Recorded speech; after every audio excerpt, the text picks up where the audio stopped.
Apa kabar? Tuhan memberkati. Hari ini, mari kita menyelidiki firman Tuhan dengan judul, Mencari Ibu Sorgawi. Dalam kitab Wahyu pasal 22, ada sebuah nubuat besar yang telah diberikan Tuhan kepada seluruh umat manusia. Apa itu? Carilah roh dan pengantin perempuan dan pergilah kepada mereka. Untuk menaati firman Tuhan itu, kita harus mencari Tuhan Bapa yang adalah Roh Kudus, dan Tuhan Ibu yang adalah pengantin perempuan. Hanya orang-orang yang pergi kepada Bapa dan Ibu saja akan menerima hadiah besar, yaitu kerajaan sorga, bukan? Namun, ketika kita melihat banyak gereja di sekitar kita sekarang ini, mereka tidak mengenal Roh Kudus, juga tidak mengenal pengantin perempuan yang adalah Ibu Sorgawi. Tuhan membuat hubungan antara seorang anak dan seorang ibu menjadi satu daging. Dari sudut pandang biologis, tubuh ibu dan tubuh anaknya terhubung melalui tali pusar.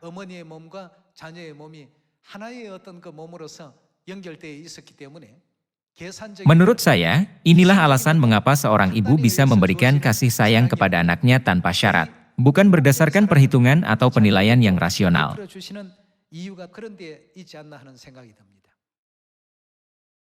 Tuhan memberikan kepada seluruh umat manusia sebuah tugas, carilah Bapa Sorgawi dan Ibu Sorgawi.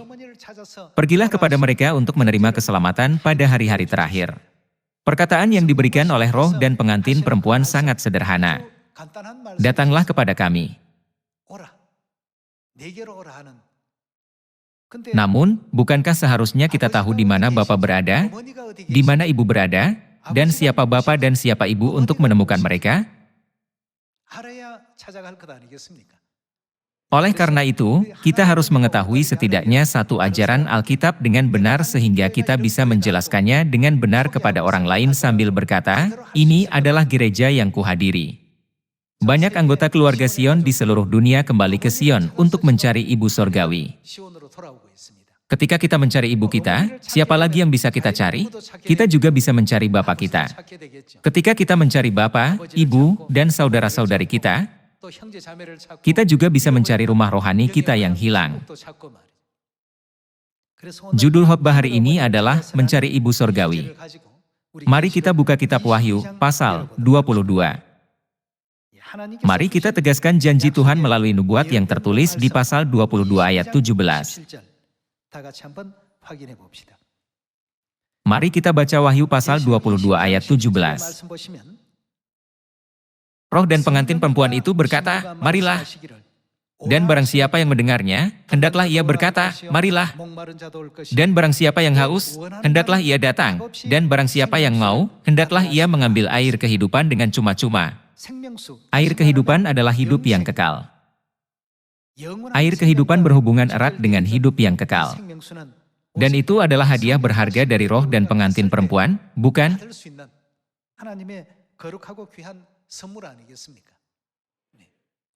Sekarang ini, banyak orang pergi ke gereja Presbiterian atau gereja Katolik.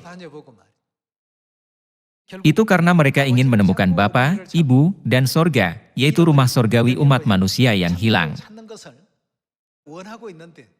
Tetapi mereka tidak menyadari hal itu. Meskipun begitu, mereka terus-menerus mencari Bapa, Ibu, dan kerajaan sorga tanpa disadari. Tuhan berkata, kamu harus mencari Bapa Sorgawi dan Ibu Sorgawi. Namun, karena manusia tidak mengenal Bapa atau Ibu yang memberikan air kehidupan, mereka mengembara dari laut ke laut untuk mencari air kehidupan. Tetapi mereka tidak bisa mencarinya seperti yang dinubuatkan dalam Amos pasal 8. Mari kita baca Amos pasal 8. Amos pasal 8 ayat 11 kita baca. Sesungguhnya, waktu akan datang, demikianlah firman Tuhan Allah, aku akan mengirimkan kelaparan ke negeri ini, bukan kelaparan akan makanan dan bukan kehausan akan air, melainkan akan apa? akan mendengarkan firman Tuhan. Sekarang, seluruh dunia mengalami kelaparan akan mendengarkan firman Tuhan. Mari kita baca ayat 12. Mereka akan mengembara dari laut ke laut dan menjelajah dari utara ke timur. Mengapa mereka melakukan hal-hal tersebut? Karena mereka sedang mencari firman Tuhan. Untuk mencari firman Tuhan, apakah mereka mendapatkannya? Tetapi tidak mendapatnya.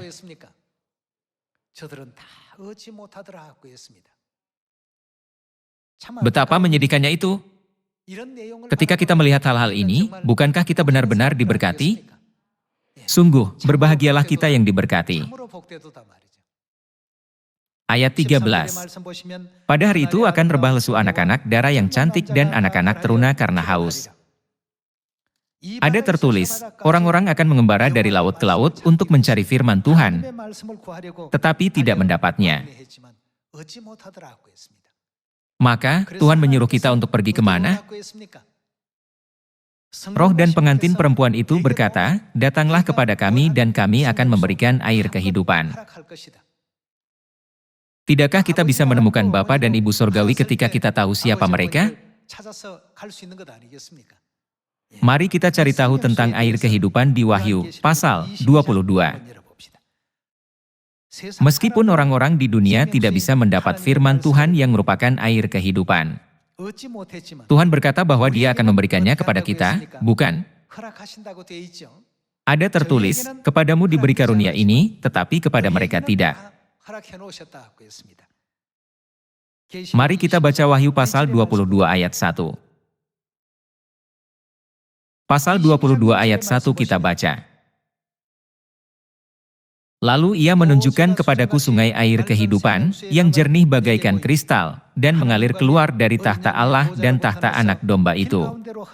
Di tengah-tengah jalan kota itu, yaitu di seberang menyeberang sungai itu, ada pohon-pohon kehidupan yang berbuah 12 kali, tiap-tiap bulan sekali, dan daun pohon-pohon itu dipakai untuk menyembuhkan bangsa-bangsa.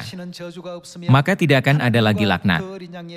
Tahta Allah dan tahta anak domba akan ada di dalamnya dan hamba-hambanya akan beribadah kepadanya, dan mereka akan melihat wajahnya, dan namanya akan tertulis di dahi mereka.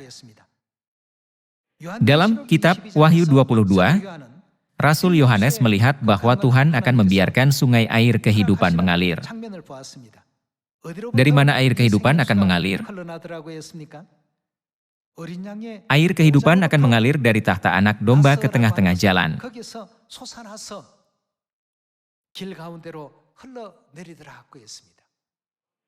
Anda semua tahu tahta anak domba itu melambangkan siapa, bukan? Mari kita cari tahu siapa yang dilambangkan sebagai tahta anak domba. Mari kita baca Yeremia pasal 3 ayat 17. Yeremia pasal 3 ayat 17 kita baca. Pada waktu itu Yerusalem akan disebut tahta siapa? Disebut tahta Tuhan, dan segala bangsa akan bagaimana? Akan berkumpul ke sana.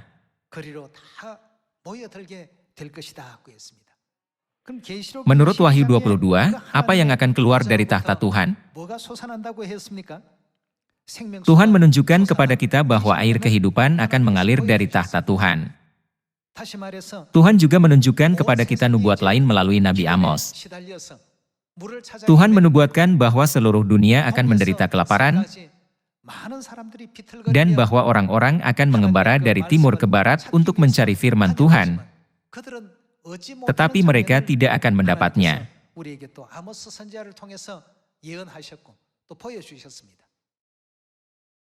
Oleh karena itu, kemana kita harus pergi sekarang untuk menerima air yang sedang kita cari? Kita harus pergi kepada Roh dan pengantin perempuan. Dengan kata lain, kita harus mencari Tuhan Elohim. Melalui Wahyu 22, Tuhan mengajarkan kita bahwa kita bisa menerima air kehidupan hanya ketika kita mencari Tuhan Bapa dan Tuhan Ibu. Dari mana datangnya air kehidupan? Menurut Alkitab, air itu mengalir keluar dari tahta Tuhan. Dalam Wahyu, pasal 22, Tuhan menunjukkan kepada kita dari mana air kehidupan mengalir dan kemana mengalirnya. Lalu, siapakah mata air kehidupan itu? Di dalam Yeremia pasal 3 ayat 17, tertulis, Yerusalem akan disebut tahta Tuhan, dan segala bangsa akan berkumpul ke sana. Jika begitu, siapakah Yerusalem itu? Walau kita sudah tahu jawabannya, mari pastikan sekali lagi. Silakan buka Galatia pasal 4. Mari kita baca kitab Galatia pasal 4 ayat 26. Tetapi Yerusalem sorgawi adalah perempuan yang merdeka, dan ialah siapa? Ialah ibu kita. Alkitab berkata, datanglah kepada roh dan pengantin perempuan untuk menerima air kehidupan. Juga berkata, bahwa dari tahta Tuhan air kehidupan mengalir. Menurut Yeremia 3, tertulis bahwa tahta Tuhan adalah Yerusalem. Jika begitu, Yerusalem itu melambangkan siapa? Yerusalem sorgawi adalah perempuan yang merdeka, dan ialah ibu kita. Jadi, kita harus pergi kepada Tuhan Bapa dan Tuhan Ibu yang adalah roh dan pengantin perempuan. Ini adalah kesimpulan catatan dari Kejadian sampai Wahyu. Semuanya terhubung satu sama lain dan membawa kita pada kesimpulan ini. Itu dimulai ketika Tuhan Bapa dan Tuhan Ibu berkata, baiklah kita menjadikan manusia menurut gambar kita. Kemudian, disimpulkan dalam Wahyu, pasal 22, bahwa Tuhan ingin semua umat manusia menerima air kehidupan. Dan bahwa air kehidupan akan diberikan hanya kepada orang yang pergi kepada Tuhan Bapa dan Tuhan Ibu yang telah menciptakan umat manusia. Umat manusia menderita kelaparan. Mereka mengembara dari laut ke laut dan menjelajah dari utara ke timur untuk mencari air kehidupan itu, tetapi mereka tidak bisa mendapatnya. Namun, bukankah kebenaran air kehidupan diberikan kepada kita? Oleh karena itu, kita harus memiliki keyakinan melalui nubuat bahwa banyak orang mencari Tuhan Bapa dan Tuhan Ibu, dan harus menginjil kepada mereka. Mereka sibuk dengan hal-hal duniawi dan menghabiskan waktu mereka untuk mendapatkan uang. Walaupun begitu, roh mereka ingin mencari ibu sorgawi. Oleh karena itu, siapa yang datang sampai ke bumi ini? Roh dan pengantin perempuan telah datang dan berkata, jika kamu ingin menerima air kehidupan, datanglah kepada kami. Bapa dan Ibu menyuruh kita untuk pergi kepada mereka agar kita jangan mengembara di tempat yang salah. Ibu sorgawi Yerusalem adalah sumber air kehidupan, jadi semua umat manusia harus mencari siapa? Kita harus mencari ibu sorgawi dan pergi kepadanya. Mari kita lihat nubuat lain yang tertulis di dalam Wahyu pasal 7. Wahyu pasal 7 ayat 15. Karena itu mereka berdiri di hadapan tahta Allah dan melayani Dia siang malam di bait sucinya. Dan Ia yang duduk di atas tahta itu akan membentangkan kemahnya di atas mereka. Mereka tidak akan menderita lapar dan dahaga lagi. Apa artinya mereka tidak akan menderita dahaga lagi? Karena mereka menerima air kehidupan, mereka tidak akan menderita lapar dan dahaga lagi.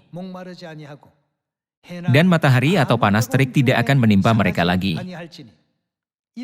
Sebab anak domba yang di tengah-tengah tahta itu akan menggembalakan mereka dan akan menuntun mereka kemana?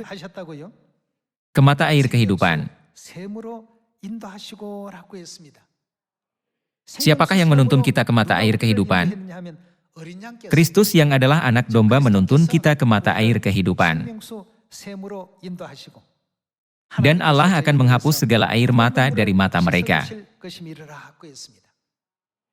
Menurut Zaharia pasal 14 ayat 6, siapakah mata air kehidupan? Mari kita memastikan ini melalui firman Tuhan. Mari kita baca Zaharia pasal 14 ayat 6. Ayat 6. Maka pada waktu itu tidak akan ada lagi udara dingin atau keadaan beku, tetapi akan ada satu hari-hari itu diketahui oleh Tuhan dengan tidak ada pergantian siang dan malam pun menjadi siang. Pada waktu itu, akan mengalir air kehidupan dari mana? Jika begitu, Yerusalem adalah apa?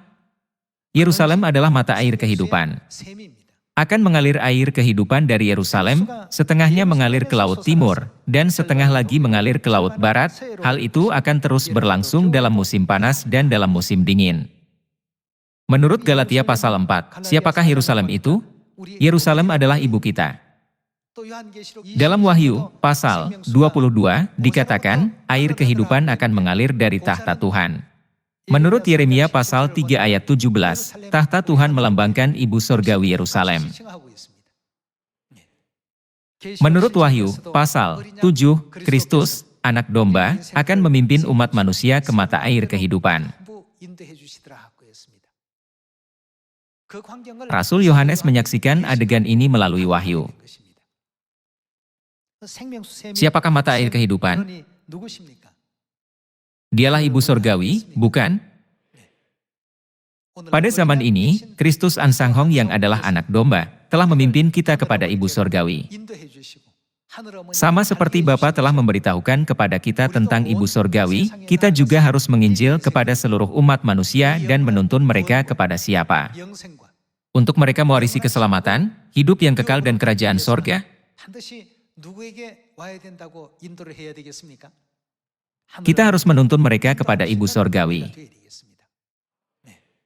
Perhatikan firman Wahyu, pasal 7 dengan saksama. Kemana anak domba itu menuntun kita? Dia akan menuntun kita ke mata air kehidupan. Bukankah tertulis seperti ini? Mari kita baca Wahyu pasal 7 ayat 16 sekali lagi. Ayat 16. Mereka tidak akan menderita lapar dan dahaga lagi, dan matahari atau panas terik tidak akan menimpa mereka lagi. Sebab anak domba yang di tengah-tengah tahta itu akan menggembalakan mereka dan akan menuntun mereka kemana? Ke mata air kehidupan.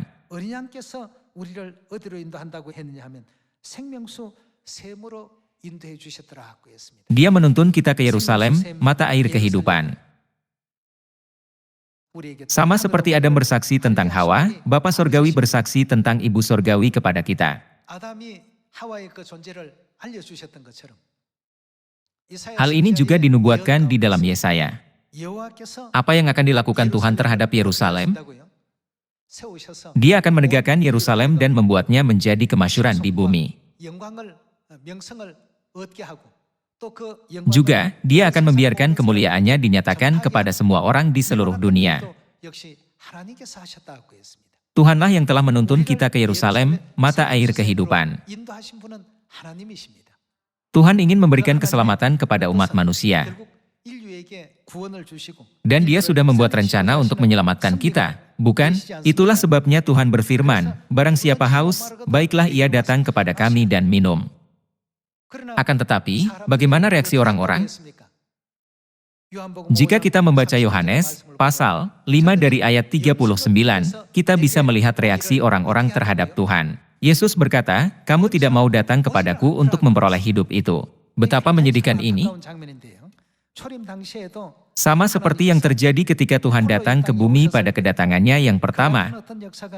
Hal yang sama juga terjadi pada zaman ini. Tuhan memberikan firman ini terlebih dahulu mengenai orang-orang yang memfitnah Bapa dan Ibu tanpa mengenal mereka. Mari kita baca Yohanes pasal 5 ayat 39. Kamu menyelidiki kitab-kitab suci, sebab kamu menyangka bahwa olehnya kamu mempunyai hidup yang kekal. Tetapi walaupun kitab-kitab suci itu memberi kesaksian tentang aku, namun kamu mau atau tidak mau datang kepadaku untuk memperoleh hidup itu. Mereka bisa menerima air kehidupan jika mereka pergi kepada roh dan pengantin perempuan, tetapi mereka tidak mau pergi kepada mereka. Namun, apa yang akan dilakukan umat Tuhan? Domba-dombaku mendengarkan suaraku dan datang kepadaku. Banyak orang di seluruh dunia sekarang berkumpul ke Ibu Surgawi Yerusalem untuk melihat kemuliaannya. Bukankah kita sudah mengadakan pameran foto dan puisi, Ibu kita? Melalui pameran ini, banyak orang menyadari bahwa kasih seorang ibu berasal dari Ibu Surgawi. Dengan pemahaman seperti itu, mereka dibaptis. Itulah mengapa judul khotbah hari ini adalah Mencari Ibu Surgawi. Melalui Alkitab, kita bisa menemukan nubuat bahwa seluruh umat manusia akan berkumpul untuk mencari Ibu Surgawi. Masih banyak orang yang malang, sedang mengembara karena mereka tidak bisa mencari Dia yang memberikan air kehidupan.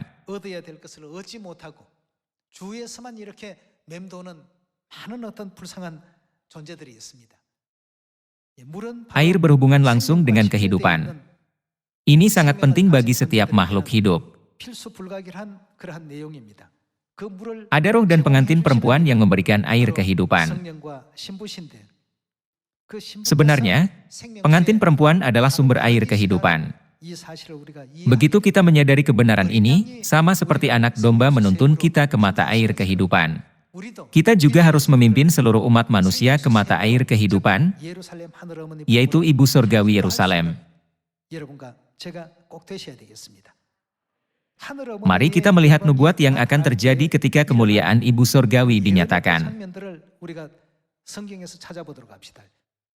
Yesaya pasal 60 ayat 1. Mari kita baca Yesaya pasal 60 ayat 1.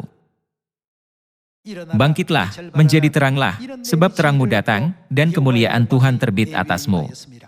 Sebab sesungguhnya, kegelapan menutupi bumi, dan kekelaman menutupi bangsa-bangsa. Ketika kegelapan menutupi bumi dan kegelapan menutupi bangsa-bangsa, tidak mungkin untuk melihat. Di sini, ditekankan bahwa orang-orang berada dalam situasi seperti itu. Tetapi terang Tuhan terbit atasmu, dan kemuliaannya menjadi nyata atasmu. Bangsa-bangsa berduyun-duyun datang kepada terangmu, dan raja-raja kemana? Kepada cahaya yang terbit bagimu. Angkatlah mukamu dan lihatlah ke sekeliling, apa yang terjadi? Mereka semua datang berhimpun kepadamu, anak-anakmu laki-laki datang dari jauh, dan anak-anakmu perempuan digendong.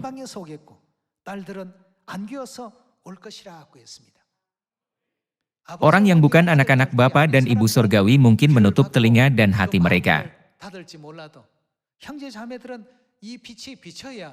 Tetapi saudara-saudari kita yang sesungguhnya akan memiliki daya hidup rohani ketika terang bersinar kepada mereka dan air kehidupan mengalir ke dalamnya. Ayat 5 kita baca. Pada waktu itu engkau akan heran melihat dan berseri-seri. Kenapa dia akan berseri-seri?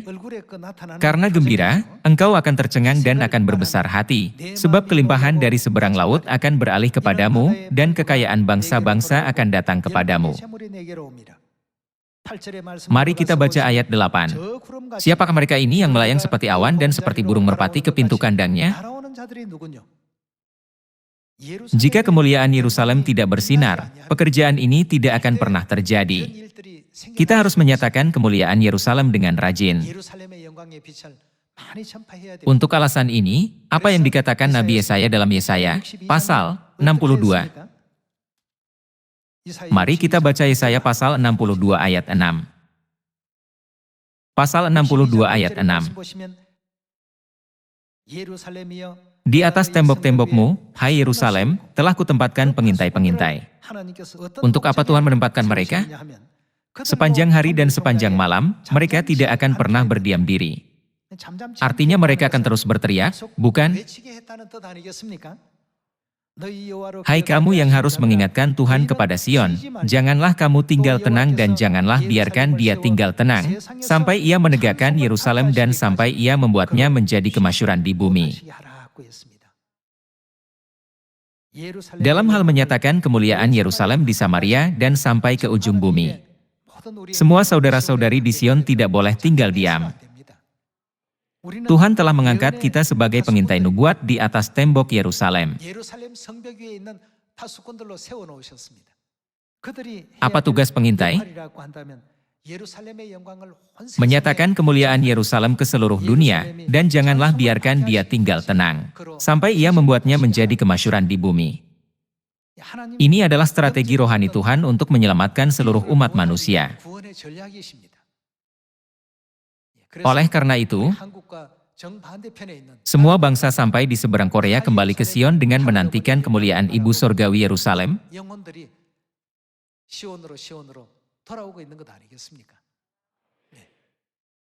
Firman Tuhan harus disampaikan ke hati anak-anak yang ingin mencari Ibu Sorgawi.